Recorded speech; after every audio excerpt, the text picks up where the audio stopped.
Hi, everyone. Welcome to today's webinar, Building and Retaining an ICS Cybersecurity Workforce.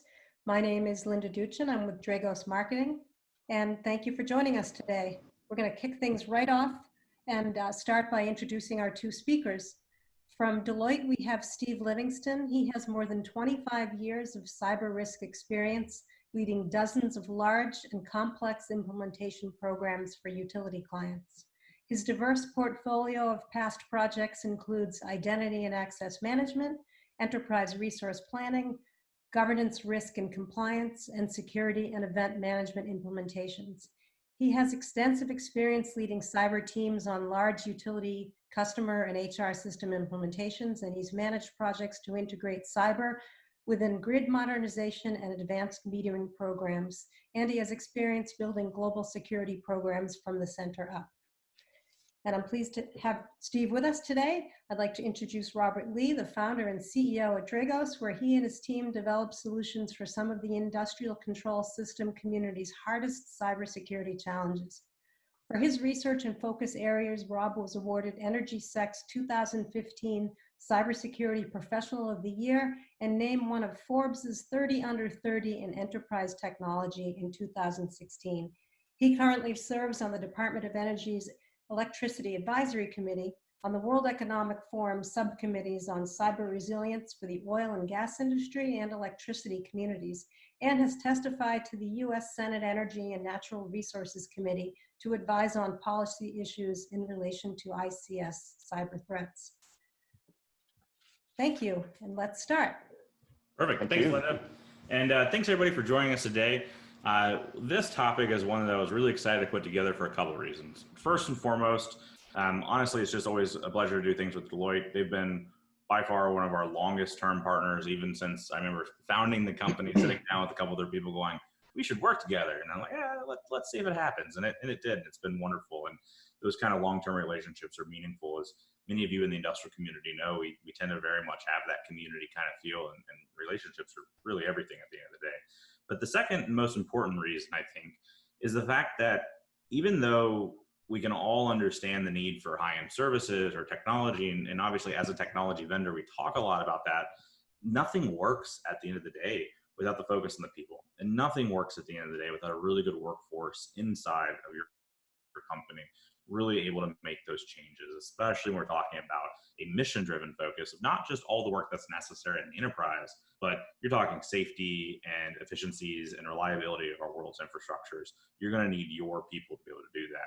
And it's an incredibly difficult challenge to think about how to build and retain a workforce, especially when there's not a bastion of knowledge to reach from, or sort of years-long career development plans. But it can also be a unique challenge for industrial companies, and especially in the utility industry, and especially in public power and public water utilities and similar, where you have to compete with the banks maybe, or other large providers in your area. And maybe you're also regulated in terms of what you can actually offer in terms of salaries or compensation packages and similar, which may not be competitive with the type of talent that you'd like to be able to bring in. And so thinking through that is a difficult topic. And that's the one that we want to talk through today. So I'm going to go through a couple quick slides, which are really geared about giving you some resources, regardless of where our conversation goes today. But what I'd like you to do is go ahead and start thinking of some of the questions and some of the challenges you run across today. On your Zoom links and on Zoom panel there, you'll notice a Q&A button. Don't use the chat one for the questions. The easiest way to get to us is use the Q&A button.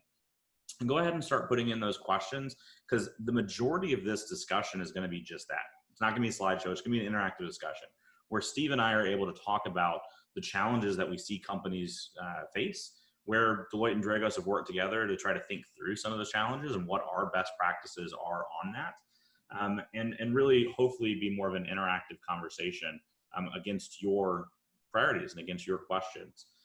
But while you're getting your questions going, I'm going to go ahead and run through these very quickly before I kick it off to Steve to start with those questions. First and foremost, what we're talking about on the operations technology side, and specifically when we're looking at industrial control systems, whether it be SCADA, DCS, PLCs, RTUs, data historians, whatever you want to classify it, but we generally just talk about it in terms of OT.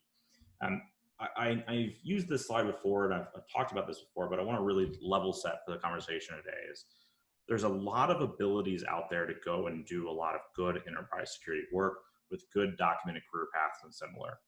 That OT side of the house is different. And one of the first and common mistakes I see people make all the time is copy and pasting their enterprise security strategy into their industrial environment. And it's just not going to be effective. And it's not about the systems. I hear a lot about convergence. No, it's IT and OT convergence. That happened a decade ago. We have Windows environments and Windows systems in these networks. The difference is the mission. And regardless of the systems and protocols and communication and how much convergence happens over the years, it's that physics piece that is tangibly different in that mission. And so we need to think when we're going towards that workforce and what kind of workforce we want to build. We have to think about the requirements to which we're building them against. I don't want to go and try to hire a bunch of people without understanding what the mission of my organization is.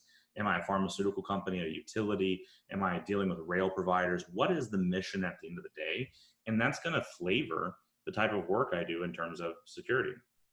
And Steve, please by all means jump in on this one, but these are some common mistakes and common opportunities I've seen in this field, especially with relation to building and retaining work and building work, retaining workforce.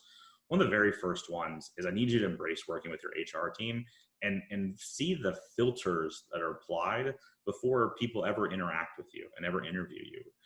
It is very common that we'll see on social media and elsewhere, people post really ridiculous job descriptions.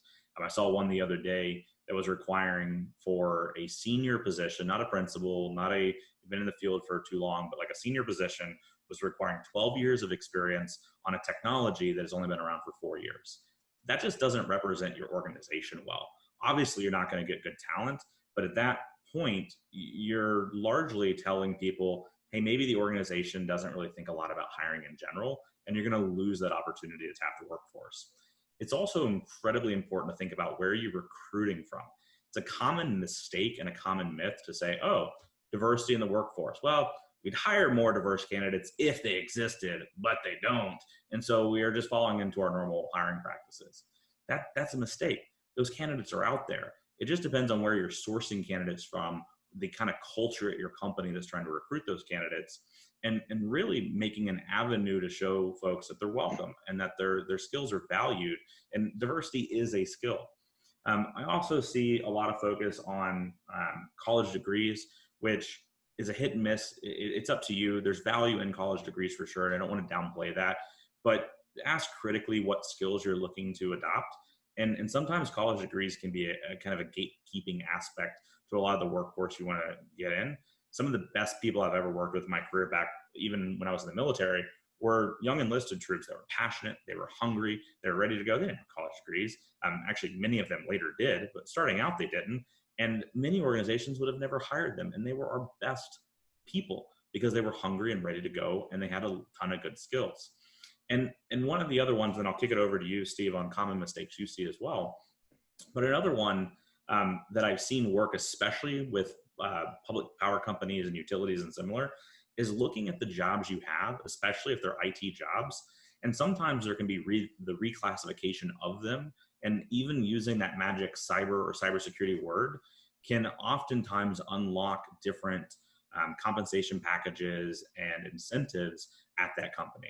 The IT person, when the HR team is going out and they're looking at Glassdoor and everything else, and they're trying to figure out what are we allowed to pay this person, it's usually that, and I hate it for you, but it's usually that cybersecurity word and reclassifying them that way that's going to get you into a better pay bracket or better ability to pay your folks. It's not every company, but many of the ones that I've interacted with. And even more so, I would have you explore, what does it mean to do ICS security? As we have a community where there's not as many ICS security professionals as there are enterprise security folks, is tacking on a specialization for OT cybersecurity engineer or something at that level going to unlock additional resources for you. This is on the recruiting side of it before we talk about building and maintaining. On the recruiting side, these are very common mistakes that there are opportunities to work around and be more successful. And before we get to the opportunities of it, Steve, any comments on some of the mistakes you see companies making here? Yeah, so I'd say there's a couple things, and they conflict a little bit, but we can talk about that. I think the first thing is you need a strategy to find what I call the diamonds in the rough. And so these are the candidates who maybe they worked in IT support, maybe they're working on a manufacturing line, but there's something that shows that they have a passion for cyber, or maybe even just IT, but a passion for cyber.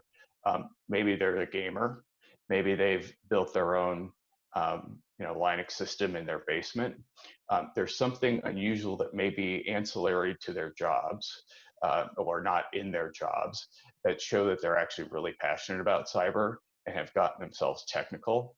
So they may not be a college grad, they may be coming up through jobs that don't necessarily jump out at you, but there's something that shows you that they read about cyber, they build systems in their basement, they do other things that show that they're really interested in it, and they're really just looking for that chance. So, a lot of times we'll see a resume that, maybe they worked for, a big box related IT support group, but they've done, and they've slowly made their way up. Maybe they did contracting for a little while, and then they worked for maybe a real small consulting firm. But you can see that they're taking that interest in cyber, and they're trying to work their way up, maybe from a lower starting point because they may not have gone through the traditional four-year college, looking at grad school, knowing what all the recruiting events are to go to. So taking a chance with, or having a recruiting strategy that allows you to see a wide swath of people and look for keywords in more than just cyber. Again, because the fastest growing areas of cyber are cloud and IoT. Look for things, especially in IoT, look for keywords that hit on areas that you produce things. So manufacturing line, interest in your particular product, maybe they're doing something with electrical engineering. So look for things that relate to the operations side of the house. Maybe they're not even IT people, but they understand operations. And then, take the time to interview those folks and find out if they have that extra passion for cyber. No, absolutely. Fantastic point. I do see plenty of operations side of the house. People want to get into cybersecurity, but they're not willing to take a pay cut to get classified as a junior ICS cybersecurity person when they have 15 or 20 years of SCADA experience, as an example. And your organization is going to have to think through, well, there's a lot of value in what you're bringing. You may not be a principal level security person. You got principal level experience and other things we need. I need to think through that. And, kind of getting into those opportunities, which will kind of progress the slides here as well. We already have a bunch of questions coming in, so I'll try to address those as we go through it, because there's a couple good points here too. One was you also have filters on hiring some of us based nothing more than on certifications. And I teach over the SANS Institute. I am a course author over there for the ICS 515 class, and it bothers me when I see junior positions require my certification in the grid. That's not how to do it. If you're a principal level person or senior level person, and you want certification saying, hey, these types of certifications are the ones we're interested in, you having backgrounds, and then that's completely reasonable. But if you're hiring junior level people or mid-level people that may have not had those opportunities, having certification to be a gating aspect is a mistake, when a lot of these certifications can be large investments by companies. And instead, that's the common opportunity. When I look out at these organizations trying to hire people, it's right to what Steve said about first and foremost finding that passion. I often joke, even as we hire at Dragos, that if I can sit you down in front of an episode of like How It's Made or anything like that on the Discovery Channel, and your face lights up as you see, that's how Coca-Cola bottles are made and similar, you're probably going to be all right. Like, we're probably going to have a lot of commonality in this beautiful world of industrial operations, and you're going to get excited about it. But there's a lot of training opportunities at companies, especially in the public space, especially in the utility industry. Again, I don't want to make this a utility specific discussion, but I know they often struggle the hardest with this. And I've seen companies do really good jobs of saying, you know what, you're going to come in here as a junior person. We're going to hire you without the skills, and we're probably going to have to pay you less than you might get going to another location. But we're going to give you a really kick-ass mission. We're going to put you out with the industrial operations side of the house to learn some cool skills. And once a year, we're going to send you out to training to get a certification or to get some level of training. And you know what? in 2 to 4 years, you'll probably leave here and go into somewhere else. But for those 2 to 4 years, you're going to be empowered and you're going to build something really special here and gain a lot of expertise. And that's an incredibly enticing value proposition, especially early on. Steve, you and I were talking about this before the webcast, that you were seeing even some companies talking about retention clauses, specifically for levels of investment. What have you seen there that made sense from kind of the business side? Yeah, and I think people get really excited about, and I do think there's a little bit too much of an emphasis on certifications, but people do want them. And again, when you find someone who's excited about cyber, and maybe they're coming from the operations side of the house, maybe from a trade, this is a big deal for them to be able to get into cyber, to get trained, to suddenly become an IoT cyber person or a cloud cyber person. And so there's, it's fair to ask, and we're seeing quite a bit of this, maybe not as much as I'd like to see, but we're seeing companies say, okay, we're going to do this for you. It's expensive, it's time consuming, and we're making that investment in you. So we're going to ask you to stay a year. And so there's a lot of incentives tied to staying, some of those positive incentives, the bonuses, some of those negative, meaning they may need to compensate the organization if they leave right after, but something that just keeps them there and is a good trade for what they're getting. Yeah. By far, though, you have to work with your HR teams. You have to fix the filter piece because you are missing out on a lot of really good talent because antiquated and old HR systems or antiquated and old ways of approaching and sourcing talent. You got to get creative and you got to get out in the community. You got to be willing to compete for this talent because it's a limited talent pool. So you got to say, why are you coming to our company versus all these other companies? And I will tell you, pay often is the first thing everybody thinks it's about, and it's not. We saw this time and time again in the military. As a young officer there, I would have all the generals and everyone else tell me, oh, our troops are leaving for the private sector because they can make more money. No, they're not. Money is a lever, but there's 3 big ones, at least at that time for us. It was mission, it was career development, and pay was last. But if you don't give me mission and you don't give me career development, you better pay me. And if you're not paying, then I'm going to leave. So focus on those first 2 because we run circles around other companies with the mission and the opportunities for career development that we have at utilities, manufacturing, and others, because we do some really cool stuff. But it is also heartbreaking when I see IT security professionals coming to my classes and similar that are at energy or manufacturing or rail companies, and they don't get to interact in their own industrial operations. And so they're talking about leaving just because they can't get access to it. And so you got to really build the culture inside of your organization, maybe even do some level of swapping where you say, hey, for 6 months, I want you to go work at the plant. And you're going to be embedded with that team and get to really understand their mission. That person is going to come back to you more energized about what's going on that side of the house, if you will. But they're also going to have a unique perspective to add to your team about the mission requirements that security is trying to serve. Because remember, security is not the mission, it is the service provider to the mission. Another thing that's really effective is getting into things like ranges and range equipment and similar. I know Deloitte has done a really good job with companies helping them build out ranges and similar. Our firm has a number of them in our offices. We have a brewery completely for science and analytics purposes that we have this operational brewery in our environment and make some darn good beer. But the reality is we have tons of equipment ranging from Emerson and Schweitzer and all sorts of different equipment and ranges, not only so that we can do the science and analytics purposes and help make our technology more robust and all that, but it's a training and playground for folks that have questions and, hey, how can we approach, this new challenge, or let's get hands-on with this. And in the industrial community, some of that equipment's expensive. We routinely pay $200,000, $300,000, $400,000 for a set of equipment and that we're building ourselves. But that access is hard to get. So when I have employees and say, hey, you can get access to this equipment by coming in and doing some cool research and let's see what you can do for the community, think about it in the same way at your company. Are you going to be developing 1 or 2 cybersecurity professionals that do ICS? You probably don't need a big range. Are you a large enough company that you're going to have a sort of steady stream of people that you're trying to skill up? Well, then a range may be a wonderful investment to make sure that they can get access to it. Again, it can be outside the reach of everybody. I'm not trying to say it's a magical effort, but it can also be a cold resource. I've seen plenty of power companies and water companies and others say, you know what, let's pitch in and figure out a way to work with the local university where we can donate, each of us can donate some equipment and we can make a larger range at the university that we all have access to. I've seen the government do a good job here. DHS and DOE and others go, you know what?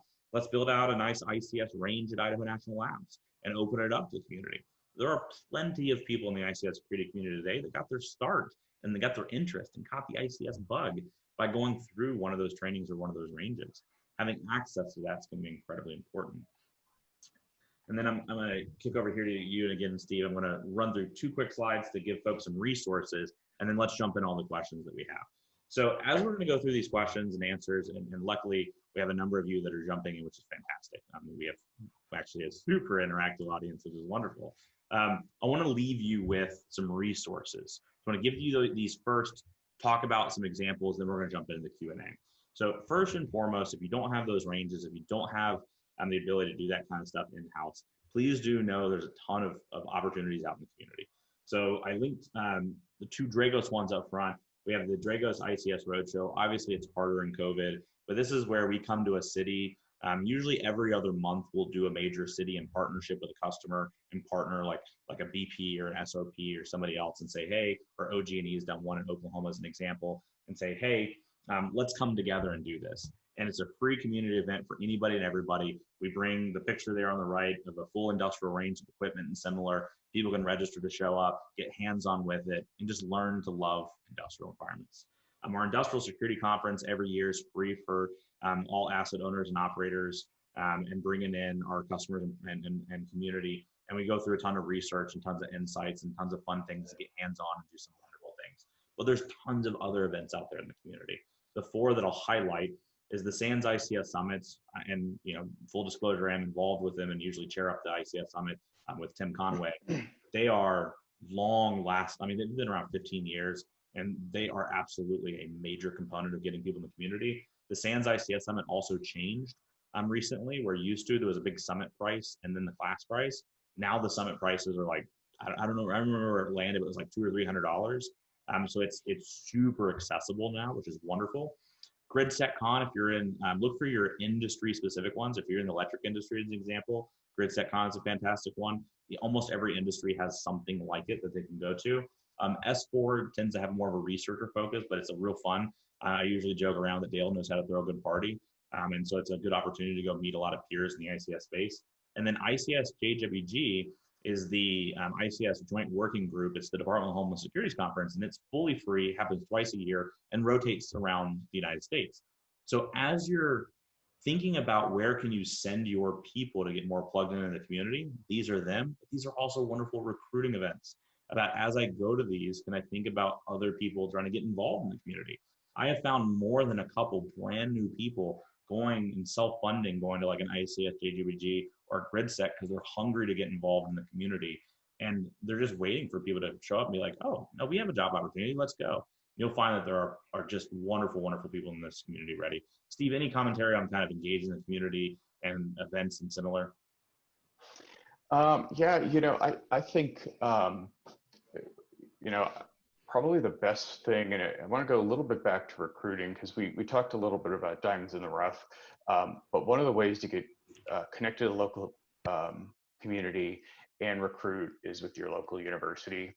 So, I find a lot of different companies that are not recruiting cyber people from university. And so I think people are surprised when they find out just how many folks are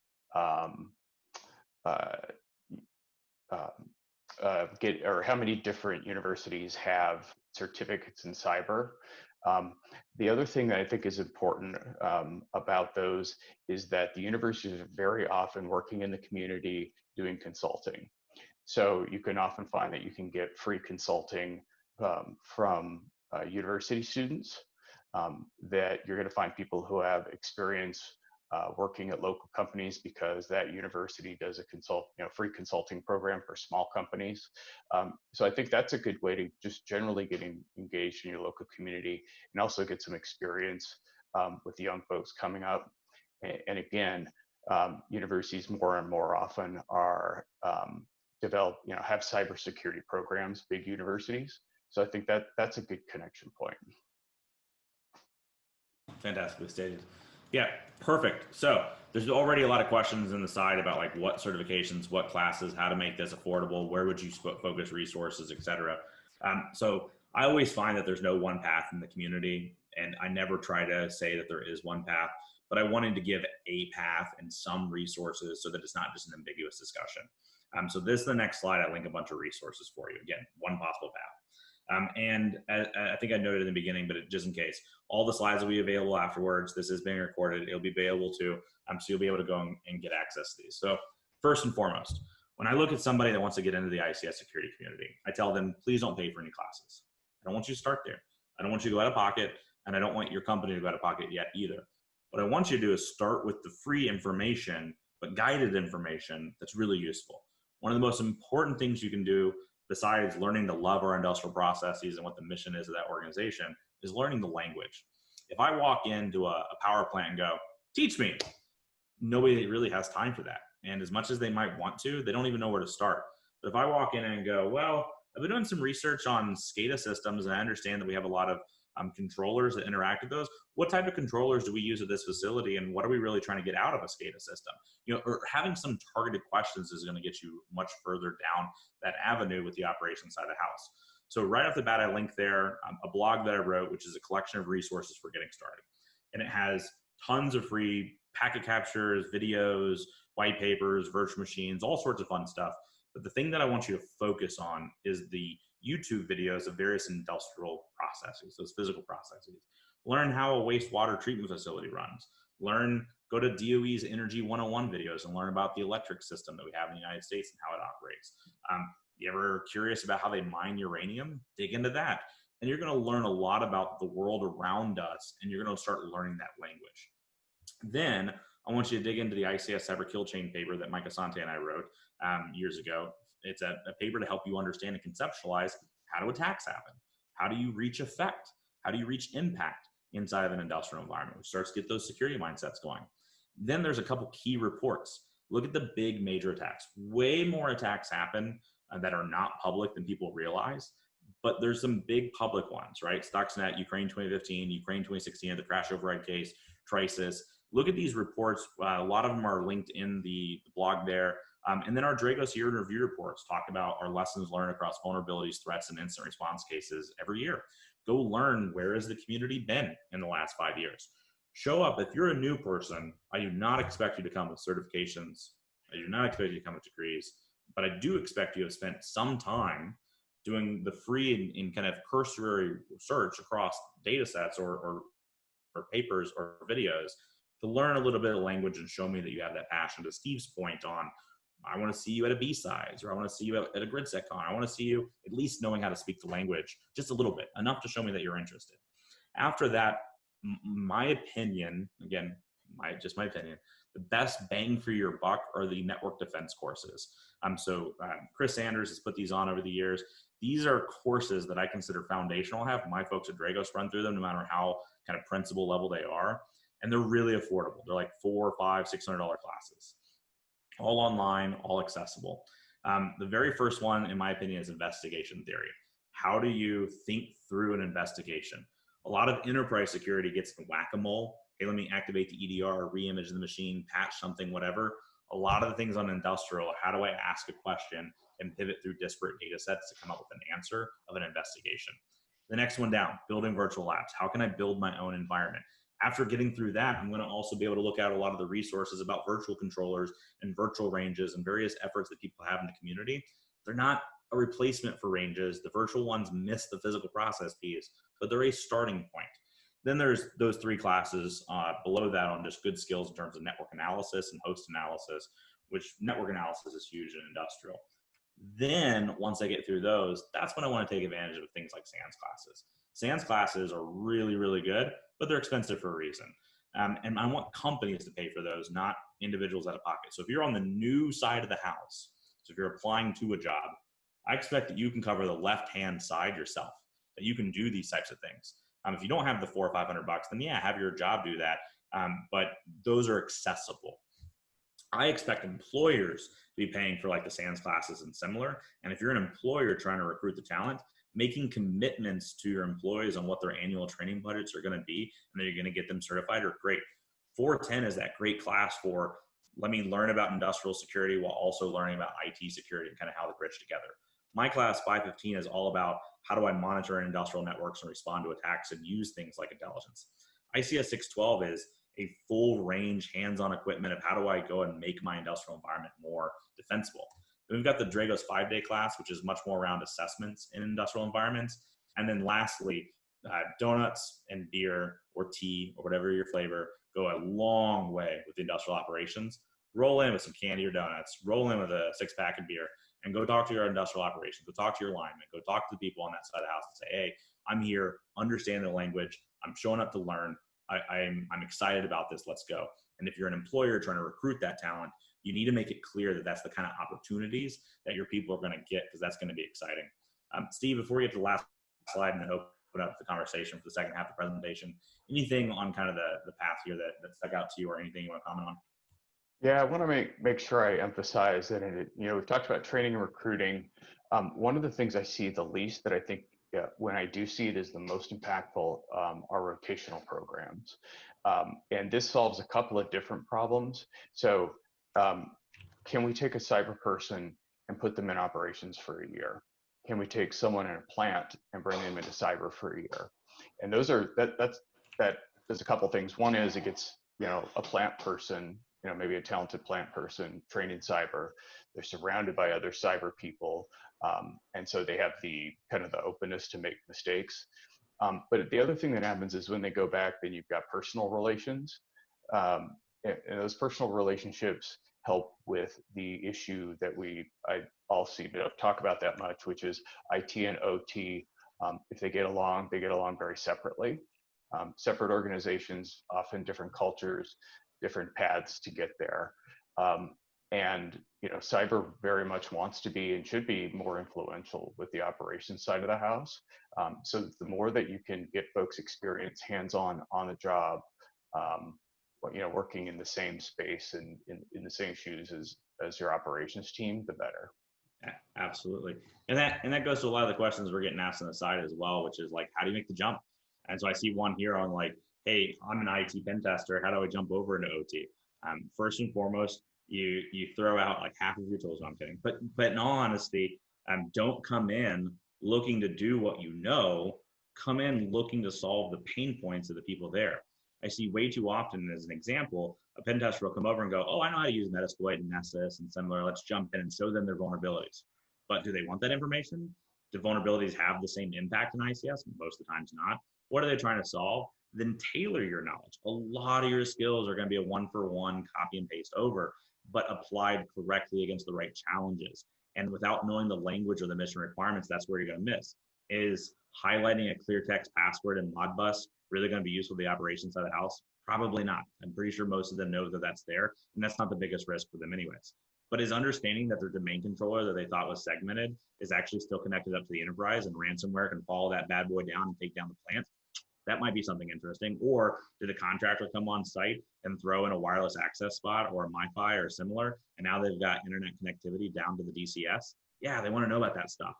So a lot of your skill sets in security work really well in industrial environments once you know what problem you're trying to solve and how to safely do it without disrupting anything, how to do it in collaboration with operations, and how to actually highlight the things that are going to drive action instead of a pretty network hygiene score or something similar that nobody's actually going to be able to leverage.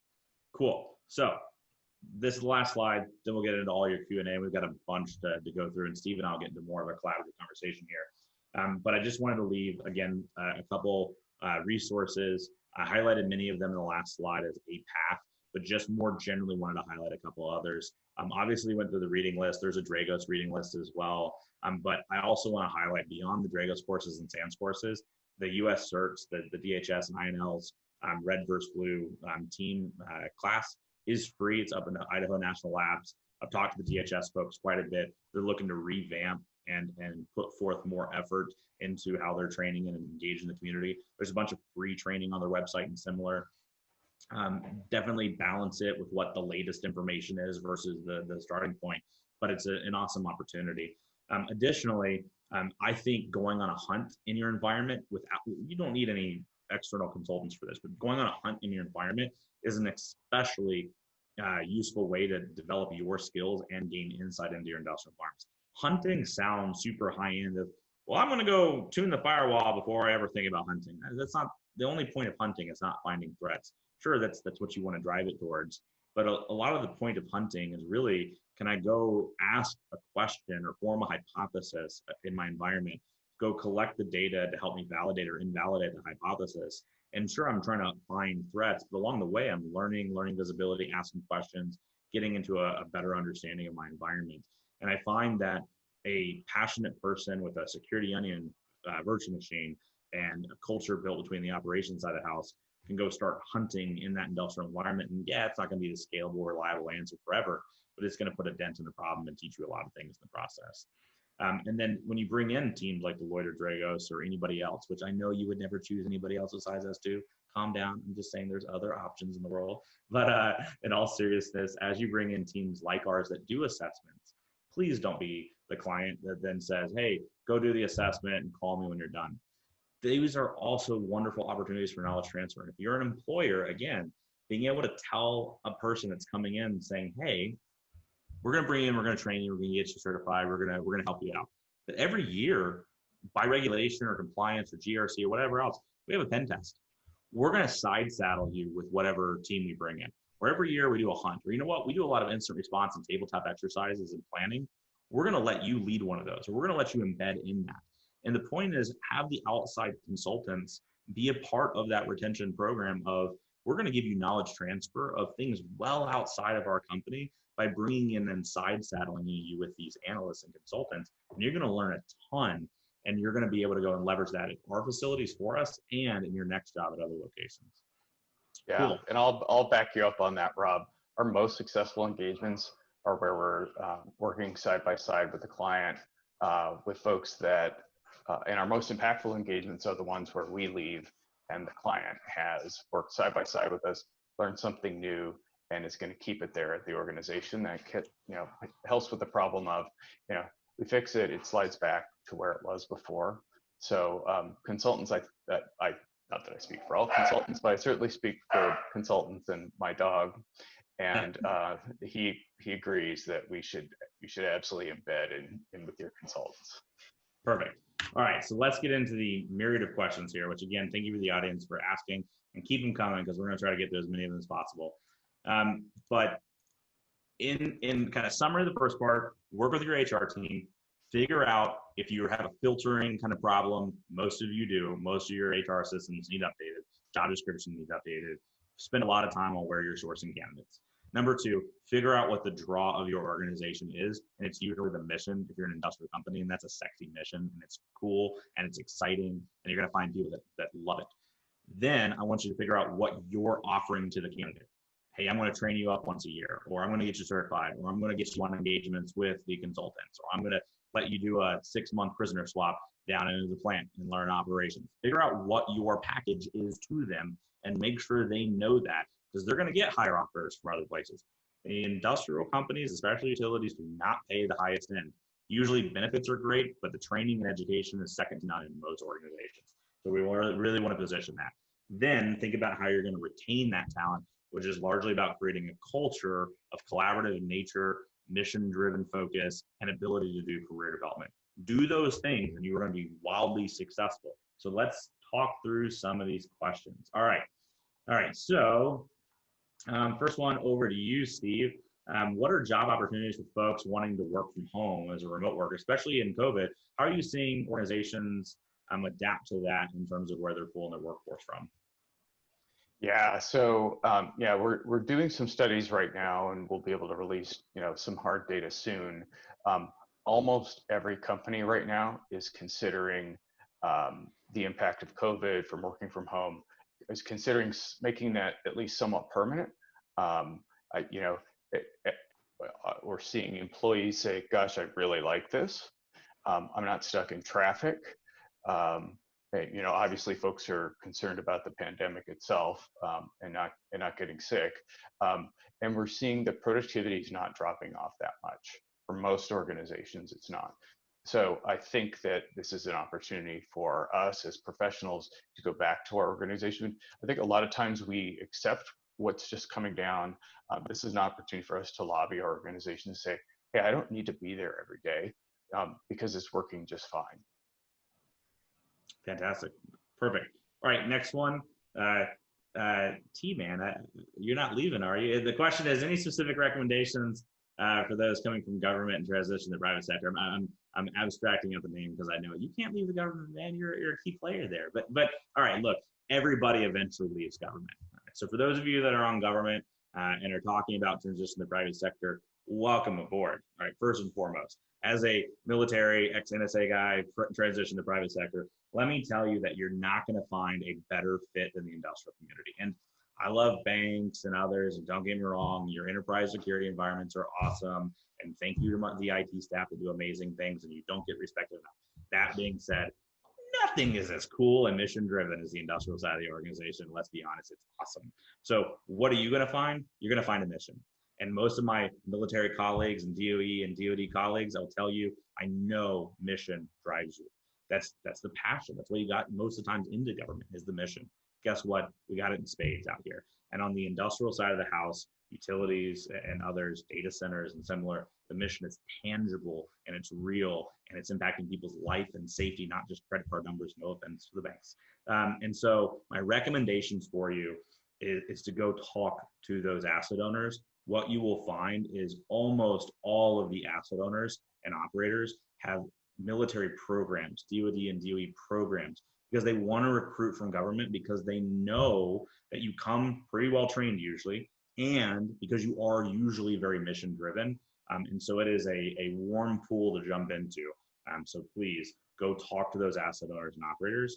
And I would tell you that probably the best venue to do it is usually those conferences we talked about. Go, if you're DoD, DOE, or DHS, go submit to one of those conferences, a B-Sides, a GridSecCon, a SANS ICS, whatever. Go talk about something that you find compelling and interesting. And I promise you, you'll have conversations from people that are hiring as well, because the infrastructure community is a pretty mission-driven community. Next one for you, Steve. So have you seen interest by colleges and universities into offering ICS kind of cybersecurity degrees, and kind of what from a Deloitte stance do you see generally on that? Yeah, I'm not seeing that much at universities right now. A lot of universities do allow students to kind of craft their own degree, right? So you might, kind of going back to rotational programs, you might be in the computer science department, but they'll have a rotational program that allows you to take a few classes in industrial design or something like that. So students have the opportunity to get creative, especially if you're at a smaller liberal arts college like I did, much more opportunity to do those things on your own or develop them your own with your counselor. But I'm not seeing a lot of that coming out of university right now. Yeah, I would agree with you. I don't see a ton of it. There are some though. So University in Illinois, I know the University of Houston, University of San Antonio. I know that some in Mississippi and Louisiana. Basically, where you see big concentrations of industrial companies, largely oil and gas, because electric, you're everywhere. Manufacturing, you're kind of everywhere. A lot of Kansas, a lot of Midwest, but kind of everywhere. But a lot of the oil and gas community is Gulf of Mexico, Texas, et cetera. And so you'll see those universities are starting to tailor to that a little bit more. So I agree with you, Steve. I don't see it a lot of places, but I know Art Conklin, some of the folks that are doing these university programs like Houston and similar are kicking ass, and those are definitely ones to pay attention to. Yeah, I will say now that you made me think of it, and going back to what you were talking about the range before, Purdue is one of those that's building a range. This is specific to power engineering, but they're very interested in working with Purdue to develop that cross skill of cyber and power engineering. So good for them. Awesome. All right. Now for one of my favorite people in the community, what key elements do you recommend communicating about ICS security awareness for the broader organization? So basically kind of internal comms to the, say you're a global food and beverage manufacturer and you're trying to tell everyone else about this ICS security stuff. You're trying to get that awareness up, but also kind of recruit the cross training inside your company. What are some recommendations you have there, Steve? Well, so we talked a little bit about rotational programs, but if it's just you and you're seeing products go out the door without security, Not that that ever happens. Actually, it happens a lot. I think it's a lot of times I think it's a responsibility on us, right? You can look at the organization and say, you know, IT cyber is having trouble breaking into the product group. The product group's not really listening to us. I would say take the responsibility on yourself, get to know that product, take that the product manager to lunch and talk them through the issues. Don't accept the fact that it's just not working. You know, give one example, and I think you'll find that the product teams are much more interested in this than they say they are, especially if it's just a one-off conversation that you're having with them. I've got a client that they made an asthma inhaler. Their new asthma inhaler has a chip in it, and it's a wireless device that measures how much of the drug is in your system. It goes out to a cloud app, picks up your prescription, and dials up the exact right dose to put into your lungs. Obviously, there's some pretty significant security concerns around that. That's terrible. But they're racing, right? This is a big, huge product with millions of customers. They got to get to the board. Even if it's late, having someone come in and say, hey, you know, I'd love to tear this apart for you. That'll get you a long way. Even if, you know, IT cyber and this product group aren't getting along, just go talk to them. Yeah, fantastic. And I put my flavor on it, especially on internal comms. And it's right to what Steve was talking about with finding what motivates people, because people care. People are passionate in non-security and whatever. I mean, heck, I see a lot of people tie cyber to safety. It's not a one-for-one. You can be safe and insecure, and you can be insecure and safe, but there's a lot of Venn diagram kind of overlap there of tying cyber to safety. Make a lot of sense to a lot of industrial operations side of the house, then be able to have those conversations. But to the internal comms, once you find out what motivates them, usually the security awareness piece is tied towards that. And what I find works really well for internal comms is two things. One, usually everybody likes to be on the winning team, and everybody likes to do something splashy and fun and different. And so if you can find an opportunity to partner like these Ics Roadshows or doing something with SANS or whatever else, some ability to do something, bring in outside people and have like an event, you'll usually be able to have like even an internal conference that you're sending out to all your colleagues saying, hey, if you're interested in kind of what we do on this group, here's some cool things. And we brought in some outside speakers to talk about it. And you get that kind of draw in. The second thing that I generally find really, really useful is just storyboarding. We do not take advantage enough of telling the story of security or the story of our mission. We go, look how cool this is. And here's a bunch of jargon and vernacular and lexicon and acronyms. And no. Let me actually kind of do the PowerPoint deck. If not, here's all the words, but pictures. And hey, did you know we have the Roosevelt Dam? And look how cool that is. And look at what this is. And here's what our place in that is. And you'll usually find that that helps a lot as well. Also got to note that Lewis University has an industrial cybersecurity course taught by some of the Argonne National Labs folks in Illinois. So that's awesome. Thank you for that. What about, let's see, we got a lot of them. These are good ones.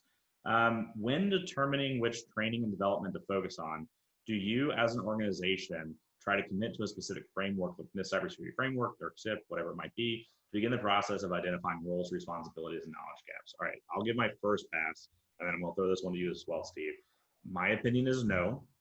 I'm not saying it can't be a crutch or it can't be helpful, but I do not actually like when people start with a standard or framework and compliance and try to derive the answer. What I like is when people look at the problem and requirements and try to derive the answer, then map it to the standards and frameworks and similar. So what are the roles and responsibilities and knowledge gaps I think might exist? Then let me use the standard to have a common language to communicate about it. Let me not try to have a standard-driven approach to security. Otherwise, you're going to create a very compliance-driven culture, which is a problem for most of us in the infrastructure community. Steve, any additional commentary? Yeah, I would just add, I think people get really hung up on what's the best standard. I think it's important to pick a standard. And as you said, recognize that it's not the only thing, that you should customize that standard to fit your company. I certainly wouldn't tie my career to one specific standard, but you know, the ability to work with standards in general, I think, is what's important. Yeah, fantastic. Yeah, definitely have something. I think that's the fantastic point. How much value is there in identifying all of your ICS environments workflow required for knowledge, skills, and attributes, usually as defined by things like the Department of Labor, and recruiting to those narrow specifics with certification-based kind of augmented. So in other words, augmented by experimental requirements. So basically, how much value, if I'm interpreting this right, how much environment is there on the knowledge, skills, and attributes of the Department of Labor specific to your job and trying to recruit with those versus more general kind of skills? Any thoughts there? It's a big one. Oh yeah, I'm gonna just punt that right to you. Yeah. No, John, that's a good question. All right, so here's my general stance. I think it's kind of the same answer to the standards and frameworks. If I'm missing it, ask again, I'll get to it. But if I interpret it correctly, the way that I read this is you've got opportunities, like in the way the Department of Labor defines things, to be able to have that common lexicon.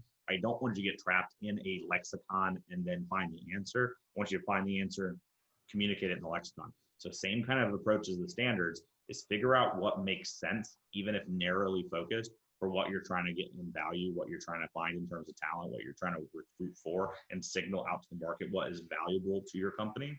And then also be able to have, hey, it aligns to these standards or aligns to these KSAs as defined by the Department of Labor and similar. And that's also good from a general Google search like SEO aspect of being able to find candidates that are searching for one or the other terms. But you don't want to get captured in one language because it might not be the language that a new hire is speaking. They might not even know to go to the Department of Labor and understand the KSAs that apply to your work role. Perfect. I think I got it, John, but let me know if I didn't. The prorated payback, and this is pretty long. This might be a comment more than a question, but the prorated payback of hiring package always makes it feel like the company has hidden downsides, where it's almost like a bribe or anchor to keep somebody hostage. And so I'll phrase in a question because it's a good point of how do you make sure this doesn't come on like a payday loan? How do you make sure it doesn't drag on longer due to higher compensation of cybersecurity employees? How do you make sure that you do this right where it doesn't feel like indentured servitude? Yeah. So it's got to be reasonable. First of all, when we roll out any program, we want to make sure that it is based on requirements and tested. And what I mean is, don't roll out a program until you talk to your employees about it, potentially the folks that are in it. Hey, we're considering getting everyone certified in cloud security. We're thinking that may mean we want you to stay a year, but it's going to get you 12 training courses and you're going to walk out with a new cloud security standard training, right? So, so don't roll it out until you talk to folks and make sure it works for them. And it can't be one-sided. It has to be equal. Yeah. So I would just say, run it like any other program, develop the requirements with the intended audience and build it to that. And if it doesn't end up working, then try something else. Perfect. And I would say people are smart. People are doing the research. It's like buying a used car. You're not going up and getting played by the salesman. You can go on Google and be like, well, how much are people buying and selling in my area? What is this? So don't do that with HR and recruitment either. If you know you're underpaying for the position on what's market, be candid with that. Hey, we know we're under. So here's what we're trying to offer instead. And here's what we're trying to do for you instead. Don't be underhanded about it or let the conversation awkwardly come up. You as an employer trying to recruit talent, it is on you to talk about whatever awkward conversations and get them out and be like, hey, we know where we are, but here's why you should consider us. Here's our differentiators. That's on you, not on them. And what I'll note about that as well is I hated this in the Air Force side. There was a conversation, I don't think it ever went anywhere. But we had this schoolhouse called the Undergraduate Cyber Training Schoolhouse, UCT. And it was a really good, 6 months program. It was good at the time, 6 months program, I don't know where it is today, on hands-on, range time, experience, hacking, defending, everything from CCNA certifications to SAMS classes to doing some classified work and some fun stuff. And that was part of the requirement to go become a cyber warfare operations officer, and then long, nice title to say cybersecurity. That was something that was cool. That was something that was important. What happened? They're like, wow, we're really putting these investments into folks and people are leaving after 3 or 4 years. Maybe we should do like pilots do it and maybe make you retain for 7 years. 7 years? 5 years? 6 years? 7? You want to keep me on board 5 or 6 or 7 years because you sent me to a 6-month training program to do the job you needed me to do? That's insanity. So to Steve's point, it's got to be reasonable. I think it's completely reasonable to say, we're going to put this package in front of you and it includes these 3 certifications and this whatever. You got to stay with us for 2 years. That's a reasonable answer. But you get outside of 2 or 3 years, you better have something extremely compelling. And I don't think it's probably going to work anyways. Yeah, and I would say to those groups, one of the other things I see that doesn't happen as much as I would expect is after that program is done, follow those people all the way through the program. At the end of the program, did they get the job with you what they want? or are they just staying because now they've, made the trade, right? Because ultimately, you still don't want people to leave at the end of that 1 or 2 years. If it's in ICS cyber, maybe they're having trouble finding a job doing exactly what they need to do. Oh, and that product team is going to start looking for someone with that skill. So ultimately, you need to place these people in the organization, and the retention strategy just buys you time, but it doesn't buy you forever. Fantastic. We have a good comment too. Again, thanks, Justin, on one recommendation for increasing, enhancing ICS cybersecurity coverage in college programs to be part of that program. There's a lot of local universities and similar that love when people from industry come in and say, hey, I can add this to your program. Maybe you don't have the time to teach a course. Maybe you don't have the time to be an adjunct. But even being in an advisory board and offering some expertise is going to help fill that gap. I'll give you a good example. Schweitzer Engineering Labs, one of the really nice, there's a lot of ICS OEMs out there that are wonderful, but I love Schweitzer, big blue box fan in the electric sector. Dr. Schweitzer and them over the years have done amazing work. So a little bit of a fanboy. What I'll say about Schweitzer as an example is they looked at their talent. They're in Pullman, Washington. They're not going to be pulling all the talent from around the world. So what do? They invested heavily in the universities in the area. They made investments. So Schweitzer donated money to their programs to help them build out curriculum in colleges. Guess what? They just significantly enhanced their pipeline of candidates that are coming into Schweitzer Labs. So finding creative ways, if you're a larger company, to do that, or even if you're not a larger company, creative ways to do that in terms of being engaged is a fantastic opportunity. Yeah, even if you're a smaller company, I would say still talk to your local universities, because you may not be getting the company name on a new building, but those consulting projects or case studies that I talked about, you may be able to, with a smaller dollar amount or just a commitment to recruit 2 or 3 people, you may fund one of these small consulting groups of ICS, cyber, IT consultants, and 2 or 3 projects, right? Or have them come and work for you. So just sit down and get creative, and don't be intimidated by the fact that you're not going to build them a 12-story building. Absolutely. I'm going to kind of combine these two together. So there's one question about, as an employer, how helpful has the NICE framework been in identifying potential hires and recruiting? And at the same time, there's a question around, to what degree does ICS-specific threat intelligence inform organizational capacity and integrate in it? How important basically is ICS, threat intelligence skill set in terms of being in demand and similar? And I'm going to kind of combine those into one pass. And here's how I'm going to do it. As Dragos, I'm not going to be able to speak the same way that like a utility or manufacturer would. For us, the skills we're pulling for, the people that we're hiring for, and the work that we're developing is pretty kind of cutting edge and leading edge. There wasn't a big ICS threat intelligence community before we started really doing this. It was a little bit. I'm not saying that we're being creative things, but wasn't as big for sure. ICS incident response skill sets. Before I was making the SANS course, before Dragos, that wasn't a huge talent pool in that. And so for us, we recognize the skill sets we want, the people we want. We're not going to be able to lean on the same frameworks and approaches and certifications and similar. So we got to get creative. So one of the things we did that I think worked well for us is I empowered my people to go out in the community. I said, hey, you want to go to conferences and speak and do whatever else? Go. It was almost an evangelical aspect of, hey, go teach the community. Go help build the community. You want to go train? You want to go do SANS teaching on the side? You want to be an adjunct? Let's empower you in the workplace to go do that. And what ended up happening is, just by being a good steward of the community, is we had a ton of influx of people coming in. Anytime we put out a job announcement, we get 500 or 600 applicants to it, because we have a decent reputation at this point in time. We reserve all right to screw it up in the future. Hopefully we don't. But at this point in time, we empower our people to go advocate for us, so that even when we screw up our job announcements, which we do, every now and then I'll look at one and go, wow, what are we doing in there? But even when we screw up, we get a little credit from people going, yeah, I get the intent though. And I've seen their people. And I know that I've talked to them before. I generally know what they're doing. Let's apply anyways. Figuring out how to do that in your organization and figuring out how to do it from an ICS lens is an incredibly important thing. To Steve's comment as well about, even as a smaller organization, how do you go work with the local high schools and universities? Do you start an ICS security kind of club in your area or what? Like, be creative in terms of going and empowering your people to be part of that frontline force of acquiring talent and retaining talent and telling people about your wonderful organization. And if they're not willing to, then maybe you got culture challenges that you need to fix first before trying to get the retainment in place. Yeah, and I would add on to that too, the mission is important. So you talked before about how important the mission is.